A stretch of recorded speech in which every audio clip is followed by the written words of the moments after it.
Hello, students. This is your chapter 6, part 4 of Understanding Media and Advertising.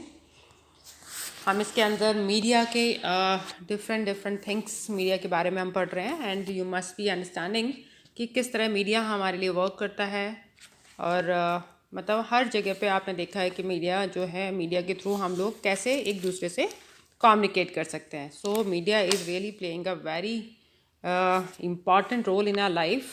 So today we will study about the right to information. इससे पहले हमने जो पढ़ा उसके बाद अब हम पढ़ेंगे इसके अंदर right to information. So let's start the chapter. Right to information. Information means any material in any form, including records, documents, memos, emails, opinions, advices, press releases, circulars, orders, contracts, reports, papers, samples, models or data material held in any electronic or print form. अब यह है कि जो भी information, right to information का मतलब है कि चाहे वो किसी भी टाइप का हो, चाहे वो डॉक्यूमेंट्स में हो, रिकॉर्ड्स में या आपके कॉन्टेक्ट्स हों, रिपोर्ट्स हों, पेपर्स हों या कोई भी सैम्पल्स हों, इन सब में जो भी इलेक्ट्रॉनिक हो या प्रिंट फॉर्म में हो, मतलब वो आपका जो ये जो इंफॉर्मेशन किसी भी चीज़ को लेके जब हम लेते हैं उसके अंदर कोई भी टाइप के किसी भी तरह का हो और जो कि इलेक्ट्रॉनिक और प्रिंट फॉर्म में हो. Information related to any private body which can be assessed by a public authority. यानी इंफॉर्मेशन रिलेटेड किससे? जो प्राइवेट बॉडी मतलब which can be assessed by a public authority, जो कि इस तरह का टाइप्ड मैटर हो जो कि पब्लिकली यानी जो पब्लिक है वो उसको असेस कर सके, मतलब उसको पढ़ सके और उसको अंदर देख सके उसके अंदर क्या लिखा हुआ है. Authority under any other law, मतलब वो इस तरह का अथॉरिटी होती है कि चाहे वो किसी भी लॉ में हो उसको कोई भी एसेस कर सकता है. For the time being in force but does not include file notings. तो इसके अंदर जो कि इसके अंदर ये कोई ऐसा नहीं होता कि इसके अंदर कोई फाइल नोटिंग्स वगैरह दी हुई हो. The time being in force मतलब ऐसा कोई टाइम पीरियड नहीं दिया होता कि ये इस तरह का टाइम है, आपको इसी में इसको पढ़ना है और इतने ही टाइम है, ऐसा कुछ नहीं होता. बट राइट टू इंफॉर्मेशन के अंदर यह है कि आपके पास राइट्स होते हैं उस चीज़ के बारे में, उस बात के बारे में पूरी जानकारी रखने के लिए. Right to information act RTI came into force on the 12 October 2005. अब RTI जो है मतलब जो हमारे जो इसमें फोर्स में आया, मतलब सब जब इसको पालन किया जाने लगा, that was done in 12 October 2005. The act extends to the whole of India except the state of Jammu and Kashmir.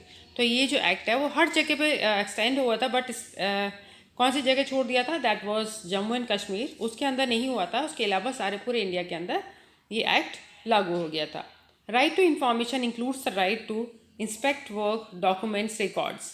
अब राइट टू इंफॉर्मेशन के अंदर क्या क्या है कि इसके अंदर ये है कि आपके पास ये पूरा राइट है दैट कि आप किसी भी चीज़ को इंस्पेक्ट कर सकते हैं, मतलब देख सकते हैं और उसके बारे में अपनी जजमेंट्स दे सकते हैं. वो चाहे आपके डॉक्यूमेंट्स हों, रिकॉर्ड्स हों, कोई भी चीज़ है अगर उसके बारे में आप जानना चाहते हैं तो वो आपको उसकी जानकारी पूरी मिलेगी.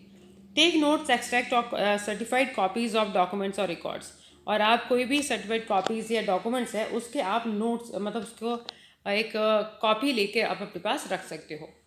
Obtain information in the form of print outs, diskettes, floppies, tapes, video cassettes और in any other electronic mode.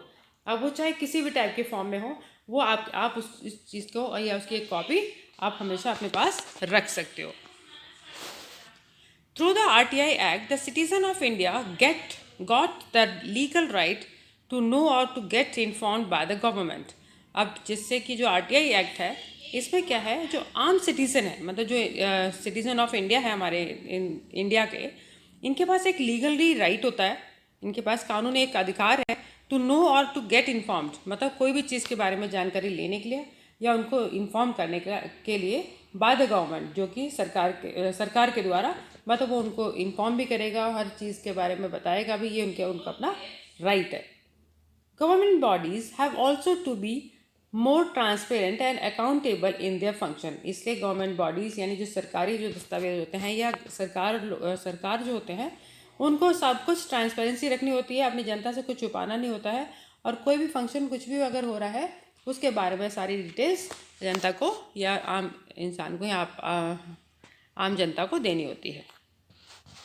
According to this law, RTI, the information is provided to the people within 30 days of the filling of the application. अब according to this law यानी RTI का मतलब है अगर किसी ने RTI डाल दिया, किसी ने कोई एप्लीकेशन ऐसे दे दिए तो जो पीपल तो उसका जो जवाब है आपको 30 दिन के अंदर देना पड़ता है बाद of the filling of the application. If the issue is related to the life and liberty of the applicant, the reply is to be given within 48 hours. अब ये है कि अकॉर्डिंग टू मतलब मैंने इसको बता दिया आपको according to this law RTI के हिसाब से इन्फॉर्मेशन जो है उस इंसान को प्रोवाइड कर देनी चाहिए in 30 days of filling of the application. अगर नॉर्मल कोई एप्लीकेशन आप किसी चीज़ के बारे में जानकारी चाह रहे हैं और तो आप एक एप्लीकेशन लिख के दोगे जिसका जवाब सरकार के ये है कि उसको 30 दिन के अंदर अंदर देना होता है।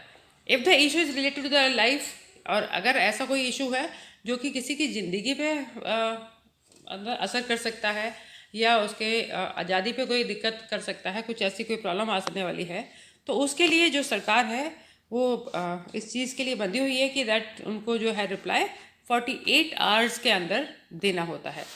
However, government is not bound to give answers to questions related to security. जबकि अगर देखा जाए तो गवर्नमेंट जो है इस चीज़ के लिए बंधी हुई नहीं है कि उसे उन क्वेश्चंस के आंसर देना है जो कि सिक्योरिटी से रिलेटेड है, सॉवरेनिटी एंड इंटीग्रिटी, चाहे सिक्योरिटी हो या सॉवरेनिटी हो एंड इंटीग्रिटी ऑफ हमारे इंडिया के लिए, उसके लिए बिल्कुल नहीं बंदी है।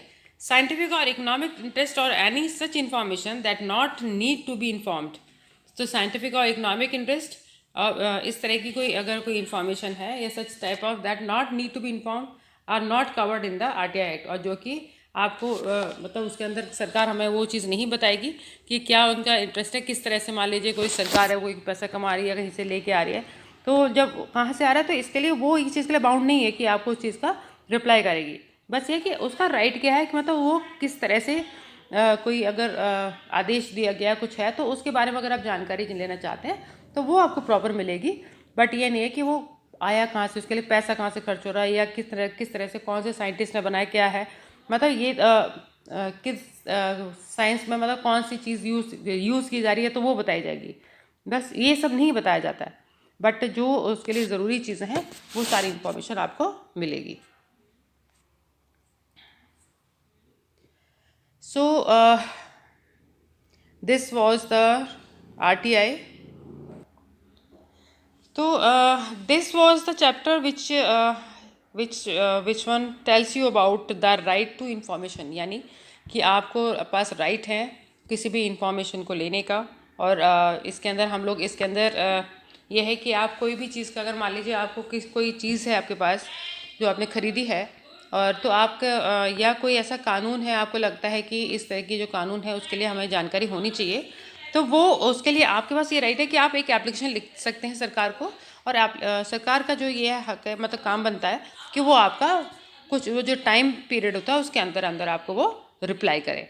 सो this was the right to information which we have studied in this chapter. Now in our next section we will study about our Indian media. हमारा इंडियन मीडिया है वो कैसे वर्क करता है वो हम अपने इसके नेक्स्ट सेक्शन में पढ़ेंगे। Okay then, so bye bye, take care, see you tomorrow, bye bye.